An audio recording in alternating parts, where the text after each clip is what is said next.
Coucou les amis, on se retrouve aujourd'hui dans ma Carlotta au milieu de mon petit jardin à la campagne. Aujourd'hui est un jour spécial, on est le 30 décembre et le 30 décembre c'est la date à laquelle je suis venue au monde, il y a maintenant 53 ans. Voilà, c'est mon anniversaire. Alors ne me le souhaitez pas dans les commentaires, la vidéo va paraître demain, parce que demain, ça sera plus mon anniversaire. Mais en tout cas, merci à tous ceux qui me l'ont déjà souhaité, c'est vachement gentil. Je voulais papoter avec vous un petit peu de cette année et demie qui vient de s'écouler sur YouTube. Alors, ceux qui me connaissent le savent, j'avais déjà fait une vidéo sur comment j'ai atterri sur YouTube. Un peu par hasard, suite à un pari fait avec mes filles. Je vous mettrai de la vidéo où je parle de ça à la fin de celle-ci. Et voilà, 1 an et demi après, où j'en suis, qu'est-ce qui s'est passé, comment ça marche, parce que j'ai plein de questions sur ah, mais comment ça marche YouTube, est-ce que tu gagnes de l'argent? L'argent, le nerf de la guerre, ça c'est la grosse question. Ça gagne de l'argent? Oui, oui, oui, ça gagne un petit peu d'argent, oui, oui, on va en discuter aussi. Du coup, 1 an et demi sur YouTube, quelle belle aventure. Il y a 1 an, donc janvier, fin décembre, janvier, j'étais à 500 ou 600 abonnés. Aujourd'hui, on est à presque 19 000 abonnés. C'est énorme. C'est une très jolie progression.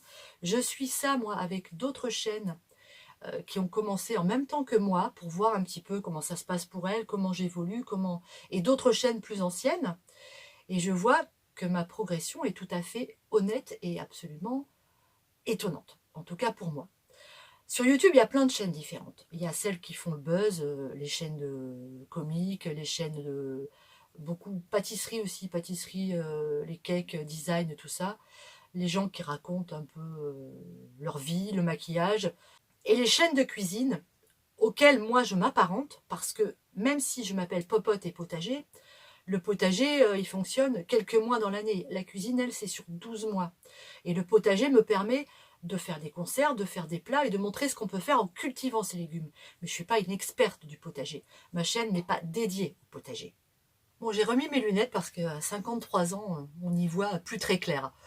C'est un petit peu le... c'est un petit peu le pendant. Hein. Ce qui est bien, on passe à autre chose. Je reviendrai sur la chaîne tout de suite. Ce qui est bien quand on a passé la cinquantaine, c'est qu'on a beaucoup d'expérience, on a une certaine vision de la vie, on a en tout cas une vision normalement assez claire de ce qu'on veut plus faire. Et par contre, on a plein de petits popos, un petit mal au dos, un petit mal par-ci, un petit mal par-là, et puis la vue, hein, on n'y voit plus très bien. Voilà, donc si on savait à 20 ans ce qu'on sait à 50, on ferait moins de bêtises aussi, ça c'est sûr. Mais bon, revenons à notre histoire de chaîne YouTube. Donc, je disais, les chaînes de cuisine. Les chaînes de cuisine ne sont pas celles qui font le plus de vues, le plus d'abonnés. Pourquoi? Je sais pas. Je crois que d'ailleurs, en chaîne de cuisine pure, hein, il n'y a aucune chaîne en France qui dépasse les 1 million d'abonnés. Ça, c'est clair. On frise. La plus vieille chaîne a 11 ans ou 12 ans.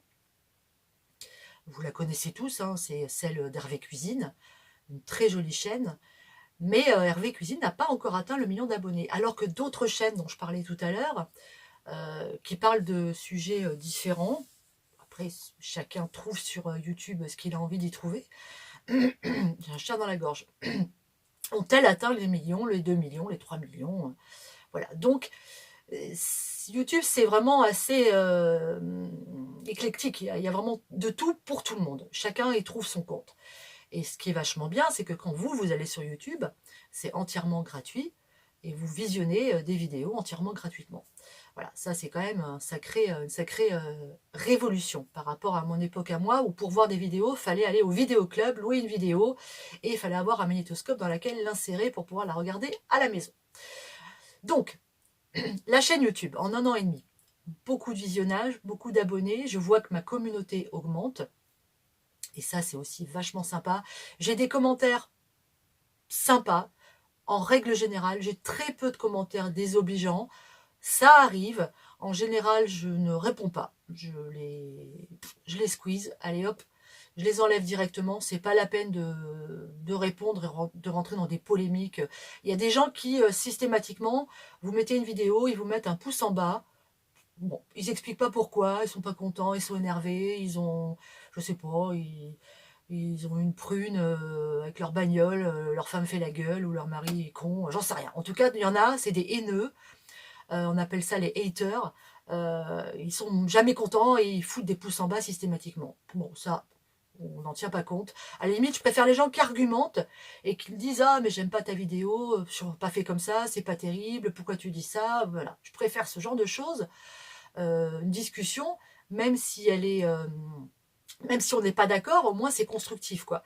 Que ces gens qui mettent des pouces comme ça pour rien, je trouve ça d'une débilité. Si ça leur plaît pas, ils passent leur chemin, ils vont voir autre chose, ils vont ailleurs, et puis voilà, quoi. Bon, ça, c'est fait. J'en ai comme tout le monde. Les commentaires, donc désobligeants et parfois, pour certains, assez méchants. Je le disais, je les vire.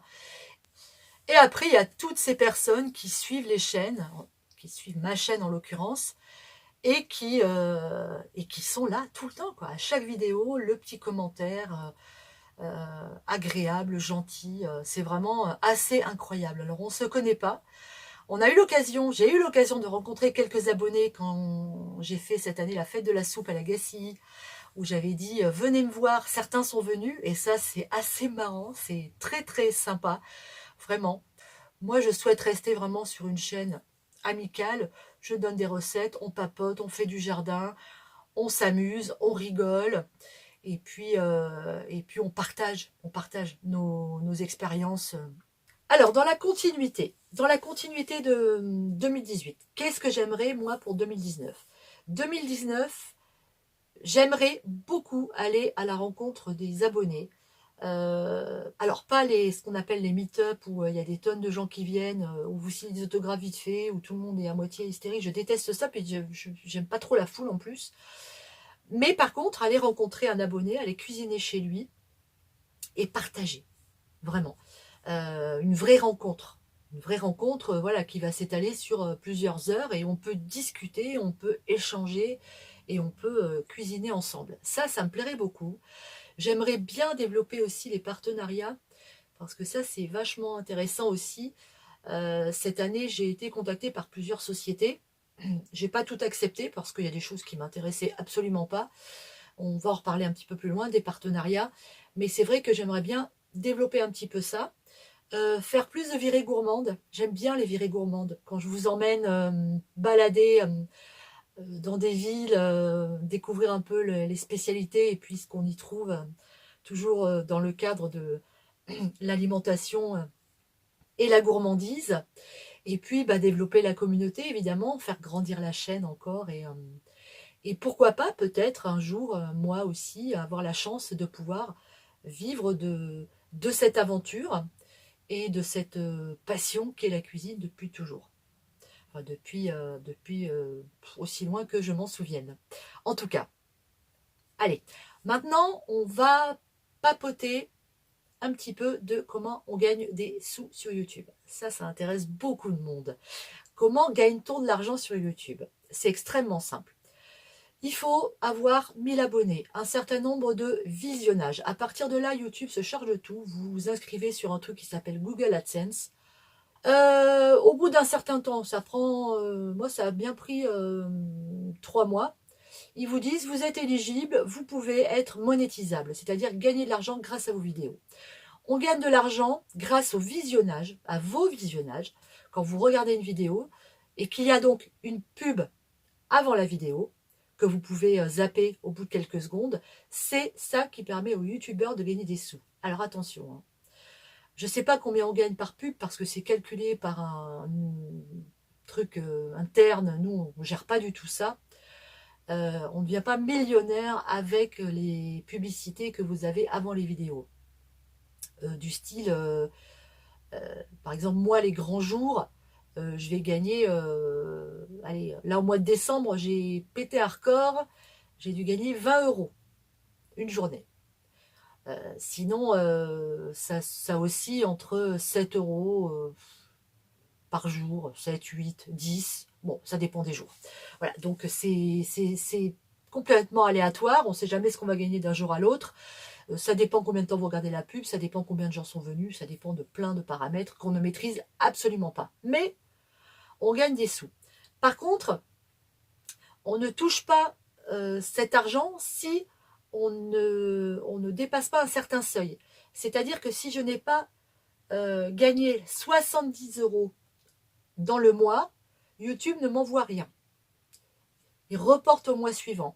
On touche dès l'instant où on a gagné 70 €. Si vous avez gagné 150 €, il vous envoie 150 €. Vous retombez à zéro. Si vous avez gagné 69, il ne vous envoie rien. C'est reporté au mois d'après et ça cumule. Voilà, ça fonctionne comme ça. Ils envoient des virements directement sur votre compte en banque. Voilà, tranquille, facile, pas compliqué. Ensuite, on peut gagner de l'argent avec les partenariats. Alors, il y a des partenariats rémunérés et des partenariats non rémunérés. Moi, pour l'instant, je n'ai eu aucun partenariat rémunéré. J'ai eu 2 partenariats. Un avec le mixeur plongeant que je vous ai fait gagner pour Noël. Donc là, le partenariat consistait à ce que la marque m'envoie un mixeur à moi en cadeau et fasse gagner les 3 lots à mes abonnés. Donc ça, c'est un partenariat non rémunéré. J'ai un autre partenariat non rémunéré qui est avec les huiles d'olive Terra Delissa. Là, Terra Delissa m'a envoyé un énorme colis. J'étais d'ailleurs le livreur, c'est un colis, je crois qu'il faisait plus de 20 kilos, avec toute leur gamme d'huile d'olive. Et me propose de me fournir en huile d'olive dès l'instant où moi je cuisine avec leur huile, qui est d'ailleurs excellente. On en reparlera aussi. Voilà, c'est un partenariat, ce qu'on appelle un partenariat non rémunéré. Et après, il y a des partenariats avec des marques qui, elles, vous proposent des cadeaux aussi, mais aussi une somme d'argent en échange d'une vidéo vantant la marque en question. Voilà, c'est un peu, en fait, on fait de la publicité sur YouTube, comme il y a de la publicité à la télé, tout simplement. On devient ce qu'on appelle des influenceurs, c'est-à-dire comme plus la chaîne augmente et prend de l'importance, on est de plus en plus regardé, donc on est en capacité d'influencer, entre guillemets, les gens qui nous regardent pour acheter ces fameux produits dont on vante les mérites. Voilà, donc on devient des comédiens, quoi, qui font de la publicité pour des marques, ni plus ni moins. Donc il n'y a aucune honte à faire ça. Je sais que certains... J'ai eu des commentaires aussi sur la chaîne quand j'ai fait mon blender. Ah, ça y est, Popote se met à faire de la publicité. Bah oui, pourquoi je m'en priverais? Je ne vois pas pourquoi je me priverais de ça, puisque après tout, moi, ça me permet de gagner des produits, et ça vous permet d'en gagner aussi. Donc, je serais bien sotte de dire non, non, surtout pas, je ne veux pas, je ne veux pas. Non, non, bon, après, chacun fait comme il veut, encore une fois, hein, mais moi, je n'ai pas envie de me priver de ça. Voilà, encore une fois, il en faut pour tous les goûts. Ceux à qui ça ne convient pas passent leur chemin, et ceux à qui ça convient restent, et puis on fonctionne comme ça. Ce que je vais faire aussi en 2019, c'est que je vais changer de lunettes, parce que celles-là sont insupportables. En fait, je me rends compte depuis que je fais des vidéos que j'ai un gros reflet ici, et c'est extrêmement gênant. Allez, janvier 2019, je change de lunettes. Wow, la méga résolution. Allez, je crois que j'ai fini de papoter avec vous. J'avais envie de faire un petit bilan de cette année sur YouTube, de parler de toutes ces choses, de toutes ces questions que vous vous posez. J'espère que vous allez passer un excellent réveillon ce soir. Je vous souhaite par avance une très bonne année 2019. Continuez à me suivre, continuez à me regarder, continuez à m'envoyer plein de pouces bleus. Je vous fais des gros baisers et en avance, très bonne année à tous. Mouah, ciao!